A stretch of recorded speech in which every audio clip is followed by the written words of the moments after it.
이번에는 미디어 관련된 과학 소식을 살펴보고 언론의 과학 보도 내용을 비평해보는 이슈앤미디어 시간입니다. 공공미디어 연구소 이경락 박사와 함께하겠습니다. 어서 오십시오. 네, 안녕하십니까. 네, 오늘은 어떤 이야기를 해볼까요?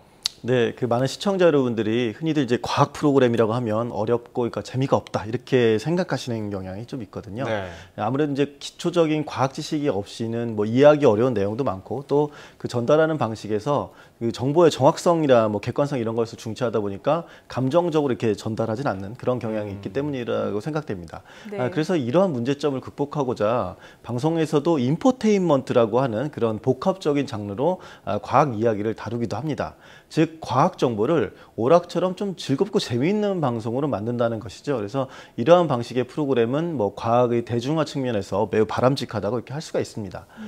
그런데 종종 그에 대한 반론도 있습니다. 그래서 오늘은 그 과학 인포테인먼트 프로그램 이런 부분의 장단점 이것을 다뤄보도록 하겠습니다. 네, 사실 인포테인먼트 장르라고 하면은 과학보다는 좀 생활 상식과 관련된 것들이 더 많지 않나 싶은데요. 네. 이 과학 인포테인먼트 방송 어떤 특징이 있을까요?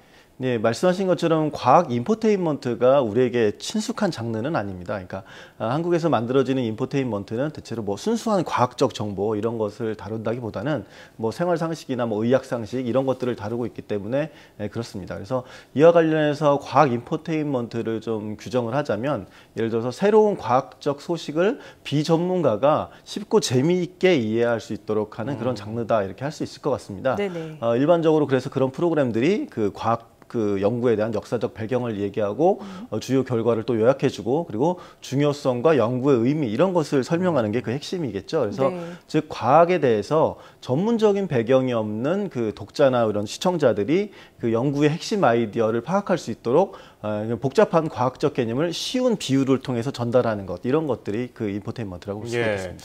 보통 이 인포테인먼트 장르가 이 과학 소식을 좀 쉽게 전달하려고 나온 장르 같은데 이게 왜 문제가 되는 건가요?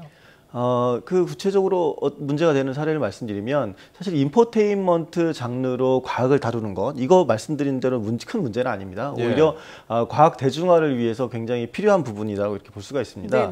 그런데 여기서 과학 정보를 다루는 방식이 좀 문제가 되는 부분인데 예를 들어서 과학적 원리를 실험하고 이것을 방송으로 보여줄 때 실험에 필요한 절차나 이런 것을 생략하는 경우도 있거든요. 그리고 특정한 과학적 성과에 대해서 얘기할 때 희화화돼서 그런 분석을 하는 경우 그런 오락 프로 같은 경우도 있습니다. 그러니까 케이블 방송 같은 경우에는 한동안 영국에서 벌어진 특이한 심리 실험이나 과학 실험 이런 것들 예를 들어서 이제 남녀 간의 심리 문제를 좀 왜곡해서 얘기하고 연구가 아니었으면 우리가 이런 프로그램 어떻게 했겠냐 이런 농담까지 했는데 심지어 어떤 프로그램은 혈액형 성격론과 같이 매우 비과학적인 그런 논의 이런 것들이 여과 없이 계속 이어집니다. 라디오나 텔레비전 다 그런데 이러한 부분은 어떻게 보면 오락적인 요소가 지나치게 강조돼서 과학을 일종의 그냥 소재로만 제 흥미에 있는 소재로만 사용하는 경우라고 볼 수 있거든요. 그래서 엄밀히 인포테인먼트라고 보기도 어렵지만 근데 이것들을 장르적으로 교양 장르에서 인포테인먼트로 구분하는 경우 이런 것들은 좀 부작용이라고 볼 수 있겠습니다. 네, 이 과학 인포테인먼트 방송의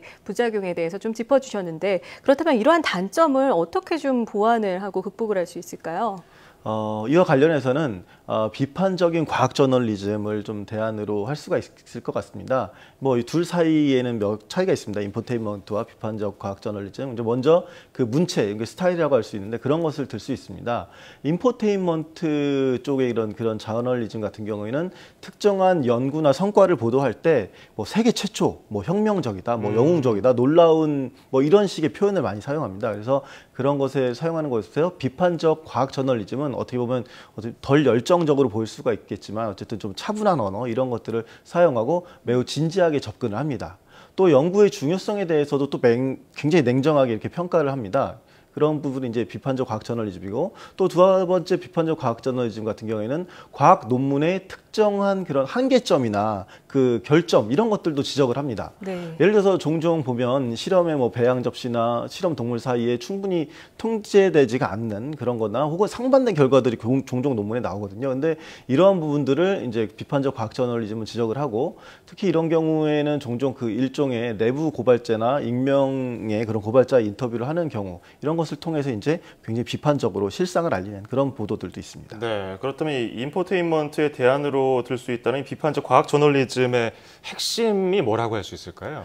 방금 말한 익명의 정보원 같은 경우에는 과학 소식을 다루는데 일반적인 그런 사례는 아닙니다. 하지만 굉장히 필요한 부분이고, 그리고 또 연계로서 말씀드리자면 세 번째로 이제 맥락을 어떻게 전달하느냐가 또 있습니다. 그래서 인포테인먼트는 독자들에게 왜에 대해서는 어쨌든 설명을 합니다. 어째서 이런 게 왜 나왔는지. 그런데 비판적 과학 저널리즘은 전체적인 과학 절차에 있어서 어떻게 좀 맥락에 초점을 맞춥니다. 그래서 얼마나 많은 사람들이 해당 연구를 재현하고 했는지, 그리고 또 성공률은 얼마나 되는지, 이런 부분들이 바로 그런 것입니다.